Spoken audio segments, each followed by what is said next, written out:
こんにちは。お元気ですか？今日は9月の21日土曜日、週末ですね。お疲れ様です。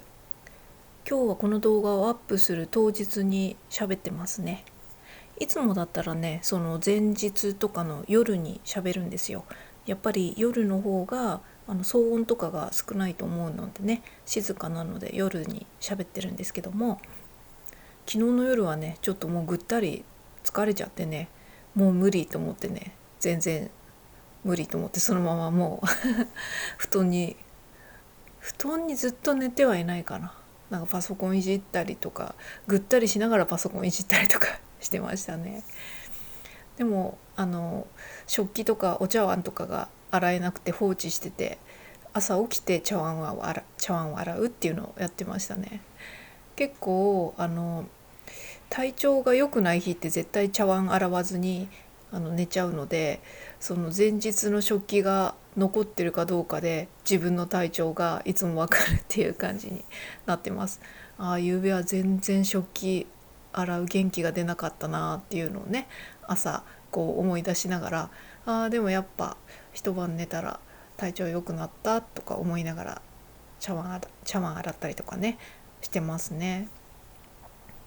まあそんな体調が悪いって言ってもね、すごい悪かったわけじゃないんですけども、もともと何て言うんだろう、こう最近若干ちょっとお疲れ気味というかあのはあったんですね。でジムとかもね、なかなか若干休みがちになったりとか、あとはもうパソコンとかいじりすぎて肩こりとかがひどくて辛くてとかそういうのもあって、でもねちょっと昨日はね若干、貧血も若干あったとは思うんですけども、ちょっと体調的には微妙だけど、もう肩もガッチガチに凝っちゃって、こうパソコンいじり倒してたから、だからそういう意味でもちょっと運動しに行こうかなとか思って、体調がそんなにいい方ではないから、無理せずに行こうと思ってジムに行って運動してきて帰ってきたんですけど、やっぱりね疲れちゃって帰ってきたら結構グダーっとしてましたね。グダーっとしてたって言っても起き上がれないほどじゃなかったんで、適当にご飯作る気力はなかったから、あるもので適当に食べて、でまたパソコンいじって、パソコンはいじっちゃうんですけど、寝てようかなと思ったけど、寝ててもどうせ体調悪くならないからと思ってちょっとパソコンいじってて、肩はね相変わらずガッチガチなんですけれども、そういえばね何ヶ月か前に私こういう毎日パソコンをいじり倒す生活みたいのが始めた時から、一時期首がビッキーってなって、もう首を痛めてちょっと大変だったりとかした時期があったんですけども、それからね私習慣的に朝にヨガをするようになったんですね。もともとその腰のコンディショニングとかで定期的にヨガとかはやってたんですけども、あの私あんま実はヨガって好きではないんですよね。こう緩やかな動きとかじっとしているポーズとかそういう関係がねあんまり好きじゃなくって、どっちかっていうとなんかせかせかいろいろ動いてるような運動の方がやるんだったら好きっていう感じなんですよね。でもねあの腰のヨガとかは本当に適当なっていうか、下手にカイロプラクティックとかね整体とか通うよりも効果があるくらいだったので、ちゃんと続ければね。なのでコンディショニングとしてちょっとこういう感じになってきたらこのヨガをするっていうのがあって、それでやってたんですけども、今回もねこの体がバキバキなままだとどっちにしろこのいろんなもののコスパが下がってくるので、効率とかも悪くなってくるので、ヨガやるようになったんですけど、夜やるのはね結構私もうめんどくさくなっちゃうの、疲れてたりとか、あと夜なんかに集中しちゃってやりたくなくなっちゃうとかがあるんで、もう本当は夜寝る前にやるのがいいんでしょうけど、朝やるのは習慣になったんですね。で私の家ってロフトが結構広いんですよ。なのでロフトの空間にですねヨガマットを敷いてヨガとかなんかちょっとしたストレッチとかやるのはそのロフトの空間でやってたんですけども、夏の間ってねロフトって上にあるから暑いじゃないですか。エアコンつけてても冷気って下に落ちてくるし熱気は逆に上に上がるのでやっぱりロフトって暑いんですね。なので夏の間はロフトちょっと痛くないなと思っていつもいるね下のいつもの空間でヨガをやるようになったんですけれども、そうするとねいつもいる空間でヨガマットを敷いてヨガをやろうとするとそのちょっとしたホコリとか髪の毛とかそういうのが落ちてるとなんかすごい嫌なんですよね。やっぱこう床の近くでやることなので、だから毎朝ねヨガをやる前に、軽くホコリとかを掃除機とか、もしくはちょっとしたクイックルワイパー的なのでこう取って、でその後にウェットのクイックルワイパー的なやつでね軽く拭き掃除をするっていうのが習慣になったんですよね。でそれで床をきれいにした状態でヨガマットを敷いてヨガをするっていうね、その汚いところで埃を見ながらヨガしたくないっていう気持ちで掃除を始めて、でそのねこのウェットのこのシートをちょっと使うだけじゃもったいないからいつもキッチンの方とかまでこうパッパッと拭いて、で髪の毛とかも全部それで拭いて簡単な掃除をするのが習慣になったっていうのがなんか何気に結構いいよなって思うようになりましたね。で朝ヨガをね、ヨガって言ってもね、10分くらいで終わるヨガを選んでますね。しかも朝なんでねあんまりこうハードなことしたくないから、朝ヨガっていうジャンルのをね選んでやってます。たびたび言ってますけどYouTube のヨガのねサイトチャンネルB フローっていうのをねもう何年も前から結構便利に使ってて見ててっていうかね、そこのマリコさんっていうね人がやってるやつが本当にこうクオリティが高くて素晴らしいヨガなので、そこで再生リストとかもね腰痛とか首こりとかねこの全身の疲れのなんちゃらとかねいろいろ再生リストが細かく分かれてるのもすごくありがたくて、そこで朝ヨガっていう再生リストの中でその日の気分でやってますね。で今日もね朝ヨガやったんですけれどもちょっと今日はやっぱり体調が微妙に良くないんだろうなっていうのがやって分かりましたね。こう普通にこう生活して、激しい運動とかせずにね家の中のことでちょっと動いたりとかしているくらいだとそんな体調がいいのか悪いのかの差ってはっきりはそんなに微妙に分からなかったりするんですけども、朝こうヨガをしてちょっとしたポーズとかをして、全然負荷も高くなくって簡単なポーズとかでも今日はそこでじっとしてるのがこう辛くてちょっとグテってやりたくなっちゃったりとか、そういう感じでねちょっとした体の違い変化っていうのもね見られるバロメーターになってるなっていうふうに思って、結構朝のヨガっていうのはいい習慣なのかなっていうふうに思ってますね。それでこの前みたいに首をビキッとしちゃうとかいうのがなくなってきたので最低限のこういい状態は保ててるんでしょうけど、それでもちょっと首とか背中肩がやっぱガッチガチなんでちょっとね今後ねこれをきちんとどうケアしていくのかっていうのが大事かなっていうふうに思いますね。で今日はねもうジムに行かずにこうのんびりっていうかね、パソコンをいじるくらいでねのんびり、それがのんびりなのかどうかちょっと分かんないんですけど過ごそうかなっていうふうに思ってます。なんかこの後緑茶を飲むのを楽しみにしてるんですけどそういう結構ね本当に私の毎日のちょっとしたウキウキというかルンルンみたいのがねしょぼすぎて自分でも笑えてくるんですけど、今ねこの喋り始める前にね自分で急須で緑茶を入れたんですよ。で結構濃いめに作ったんですよね。それをね今水の中に入れて冷まして、これが喋り終わった後にねちょうどいい具合に冷えてたら氷を入れてアイスグリーンティーにして飲むんですけれども、そうそう、やっぱねあったかいお茶もいいけどね、夏はこのアイスの飲み物っていうのが醍醐味ですよね。紅茶とかを冷やしてアイスティーにして飲むのも好きだし、でもねなんか結構今ちょっと冷たい緑茶が飲みたいなって思うことが結構多いんですよね。苦味がねやっぱなんか欲しくなる時があるんですよ。冷蔵庫にはね水出しの麦茶とかを、常備してるんで、喉乾いたらすぐそれが飲めるんですけれども、緑茶はね自分で濃く入れてそれを冷やして飲むようにしてますね。でまあ今日もね緑茶さっき作った時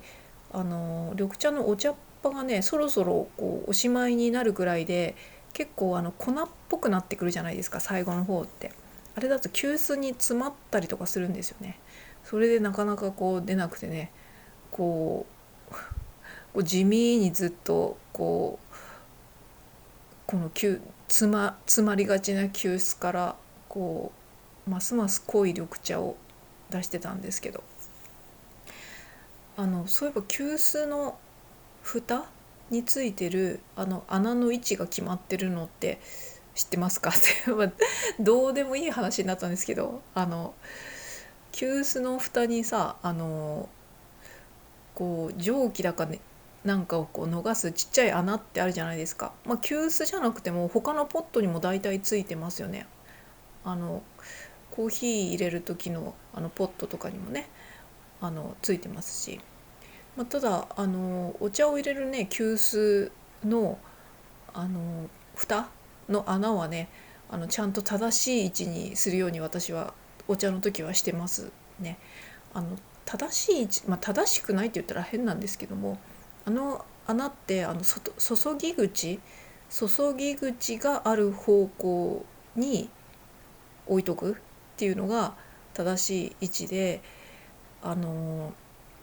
要はですねそれで中で空気の循環とかが起こるんですよね。特にこの斜めにした時ね中の物体が水がお湯が外に流れていくじゃないですか。その時に要はその中の水流がうまく循環する、その蓋の穴の位置が注ぎ口なんですよね。なのでより中のお茶っ葉と水が少し攪拌されてより良い美味しいお茶を出すには、注ぐ蓋の穴をね注ぎ口側に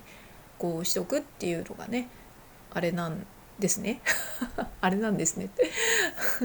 なんでかなって思うけど、普通に考えたら言われてみたらそうかもなっていうふうに思いましたね。やっぱり中の熱気と水蒸気が湿度が高い部分と外の普通の冷えた空気と水蒸気湿気が少ない部分で、そうすると絶対にこの中の部分が外に行こうとするじゃないですか。そこで気圧の変化とかが起こったりとかするので、そうするとそこで空気の変化が起こって対流が大きいっていうのを考えると、やっぱりよりお湯側に近いところの方がその空気の温度も高いし、それに穴とお湯が近い方がやっぱ単純に対流が起こるとか、そういうのもあんのかなとか思って、ちょっとよくわかんないんですけどそんな風に思いながらさっき緑茶を入れてたので、そうそう今頃ねだいぶ冷えてきてると思うので、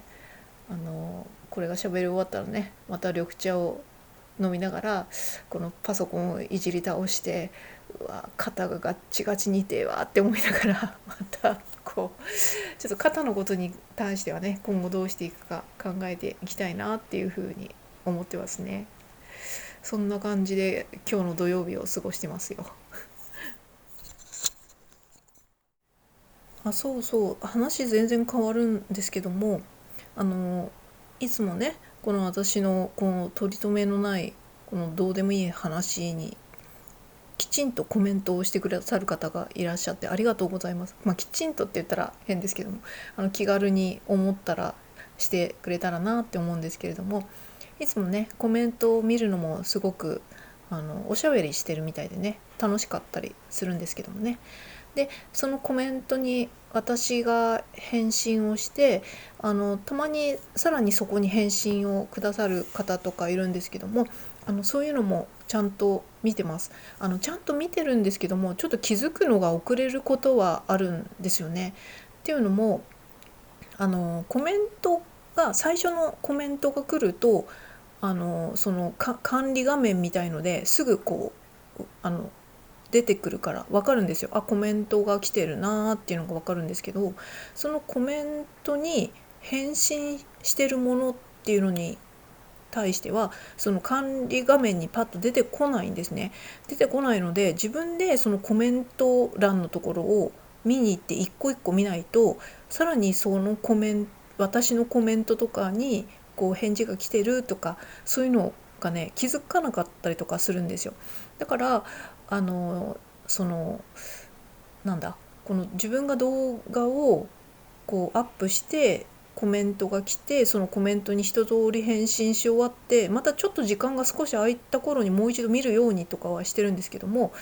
ただねそれがちょっと遅くなっちゃったりとかすることはあるので、そういうのすいませんねって感じですかね。あとはもしかしたら結構気づかないってことはあるかもしれないですね。特になんだろう、こう自分がアップして直近のやつだったらまたすぐちょっと23日後とかに見に行ったりとかしますけども、あのたまにこう自分が結構前にアップした動画にコメントをくださって、で最初のコメントっていうのは通知で分かるんで、すぐ自分で見に行けて返信もできるんですけども、その返信に対してさらにこう返信のコメントをくださった場合はなかなかねもう何週間とか前の動画をもうちょくちょくこうチェックしに行くことってまずないので、気づかなかったりとかするのでそれでそのなんかのお返事が漏れちゃったりすることはあるかもしれないですね。なのでねもしこれは気づいてほしいコメントの返信だなとか、もしそういうのがある人いないと思うんですけども、もしそういうのがあったら新規でコメントをしていただけたらすぐ通知で分かりますっていう感じですね。今私も登録者が2000くらいでね、これくらいだとねコメントとかも全然余裕で気分転換に読んで気分転換に全部返せるぐらいのあれですので、そうそう、これがねおそらくなんですけどきっとね1万人ぐらいの登録者さんがいるような方っていうのはなかなか全部返すのは難しくなってくるんだろうなっていうふうに、なんか他のチャンネルを見てるとコメントの量的にねそんな風に思ったりとかしますね。今チャンネル登録者数の話になったから思い出したんですけれども、私4月ぐらいに1回前のチャンネルを間違ってうっかり消しちゃって、それで新たにこうなんか急いで立て直したのが今のチャンネルなわけなんですけども、4月の20日とか21日ぐらいだったと思うので、5ヶ月前ぐらいかになるんですけどね。それでもうチャンネルが2000人とかねいってるんですけれども、これってやっぱり前のチャンネルを登録してた方が再登録をしてくれる割合が多いのか、新規の方なのかっていうのは全然わかんないんですけど、あのただなんですかね、結構もしかしたら、そうそう、すいません、この前のコメントでもこの新しいチャンネルを見つけるのに4ヶ月かかりましたとか書いてくださった方がいるので、やっぱり同じようなこのチャンネルのタイトルとかにしてもなかなか見つけられないでは、こう能動的にがっつり探しに行かないとなかなか自然には出てこないものなのかもしれないなっていうふうに思いましたね。もしかしたらこの動画の内容自体がこう喋り